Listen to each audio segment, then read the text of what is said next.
اور انسان کے پیدا کرنے کا کیا مقصد ہے؟ میں کہتا ہوں اکثر اس میں ہمیں وہ شعر یاد آ جاتا ہے کہ وہ درد دل کے واسطے پیدا کیا انسان کو، لیکن وہ آیت قرآن کی یاد ہمیں آ جائے تو اصل سبق ہے ہمارا کہ ما خلقت الجن والانس الا لیعبدون، کہ میں نے انسانوں جنوں کو صرف اپنی عبادت کے لیے پیدا کیا۔ تو یہ جو درد دل ہے یہ بھی اللہ کی عبادت کا ہی حصہ ہے۔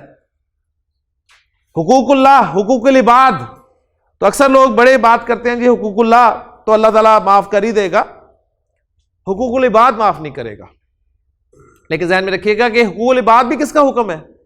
وہ بھی اللہ کا ہی حکم ہے، وہ بھی حقوق اللہ ہی ہے، اور اللہ چاہے گا تو حقوق العباد بھی معاف کر دے گا، ذہن میں رکھیے گا، بس اللہ چاہے۔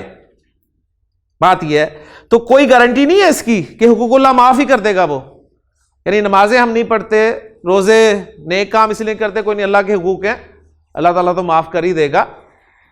اللہ تعالیٰ جس کو جو چاہے معاف کر دے، کوئی اللہ کو پوچھ نہیں سکتا، لیکن کچھ نہ کچھ تو ہم نے کرنا ہے۔ تو گویا وہ غور و فکر کے بعد بات کو مکمل کرتا ہوں کہ غور و فکر کے بعد وہ اس نتیجے پہنچتے ہیں کہ ربنا ما خلقت ھذا باطلا، اے ہمارے رب تو نے یہ سب کچھ بے مقصد بیکار پیدا نہیں کیا، اس کا ایک مقصد ہے، اور وہ مقصد کیا ہے کہ یہ مجھے سرو کرنے میں لگے ہوئے ہیں۔ سبحانک، تو پاک ہے اس بات سے کہ کوئی کام بیکار کرے۔ پھر ساتھ ہی ان کے ذہن میں یہ بات آتی ہے کہ اگر میں نے اپنا مقصد پورا نہ کیا، آپ بڑی محنت سے دنیاوی تعلیم حاصل کرتے ہیں، اور مقصد آپ کی دنیاوی تعلیم حاصل کرنے کا کیا ہوتا ہے جی؟ نوکری، ڈگری ملتی ہے آپ کو اور نوکری کے لیے آپ اپلائی کرتے ہیں۔ اگر بڑی سے بڑی ڈگری آپ کے پاس ہو اور نوکری نہ ملے تو آپ اس ڈگری کو فریم کرا کے رکھتے ہیں۔ دل کیا کرتا ہے جی؟ پھاڑ نہیں دیا جائے، جلا دیا جائے ایسی ڈگری کو۔ اور جب ڈگری جلا دی جاتی ہے، کیوں؟ اس لیے کہ اس ڈگری نے اپنا مقصد پورا نہیں کیا، تو اللہ تعالیٰ پھر انسان کو بھی جلائے گا۔ اس لیے وہ انسان کہتا ہے فَقِنَا عَذَابَ النَّارِ، بس تو ہمیں آگ کے عذاب سے بچا۔ تو یہ غور و فکر ہے جی، جو کہ ہم بالکل ہی نہیں کرتے۔ تو غور و فکر کیا کریں، اللہ تعالیٰ سے دعا ہے کہ اللہ تعالیٰ ہمیں غور و فکر کرنے کی توفیق عطا فرمائے۔ ہم نے واقعی غور و فکر بالکل چھوڑ دیا، ہم بالکل دیکھتے ہیں تو بالکل ایسے ہی دیکھتے ہیں جیسے جانور دیکھ رہے ہوتے ہیں، سنتے ہیں تو ایسے ہی سنتے ہیں جیسے جانور سنتے ہیں، غور و فکر بالکل نہیں کرتے۔ تو قرآن ہمیں دعوت دیتا ہے غور و فکر کی۔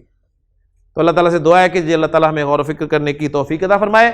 تو جمع کے ساتھ ہی ہمارا عدد کا ٹاپک مکمل ہو گیا الحمدللہ۔ یہ جمع مکسر یہ ہماری ویکیبلری ہے، آہستہ آہستہ بڑھے گی انشاءاللہ تعالیٰ۔ اور میں مختصراً دہرا دیتا ہوں کہ جمع کی دو قسمیں ہم نے پڑھی ہیں، جمع سالم اور جمع مکسر۔ جمع سالم وہ جمع جس کے شروع میں واحد اسم صحیح سالم موجود ہو، اور مکسر وہ جمع جس کو جمع بناتے بناتے توڑ دیا جائے۔ جمع سالم کی دو قسمیں آگے پڑھی، جمع سالم مذکر، جمع سالم مؤنث۔ جمع سالم مذکر وہ جمع جس کے آخر میں اونا کی آواز آئے، اور جمع سالم مؤنث وہ جمع جس کے آخر میں آت کی آواز آئے۔ جمع سالم مذکر بنانے کا کیا طریقہ ہے؟ جو مذکر صفات ہیں ان کے آخری حرف پر پیش لگا کر واو اور نون زبر نا کا اضافہ کر دینا ہے، اور جو مؤنث اسماء ہیں گول تا والے ان کی گول تا کو ہٹا کر الف اور لمبی تا لگا دینا ہے۔ سمپل سی باتیں ہیں جی، چھوٹی چھوٹی باتیں ہیں۔ میں امید کرتا ہوں کہ آپ کو ٹاپک سمجھ میں آ گیا ہوگا الحمدللہ۔ کل انشاءاللہ تعالی ہم وسعت شروع کریں گے، یا اللہ نے چاہا تو اعراب جو دل میں آیا، یعنی اللہ تعالیٰ نے جو ذہن میں ڈال دیا انشاءاللہ تعالی اس کو شروع کریں گے۔ اپنے اسباق کو پکا کرتے رہیں، اللہ تعالیٰ سے دعا کرتے رہیں کہ اللہ تعالیٰ ہمارے لیے آنے والے اسباق کو آسان فرمائے۔ سبحانک اللہم و بحمدک، اشہد ان لا الہ الا انت، استغفرک و اتوب الیک۔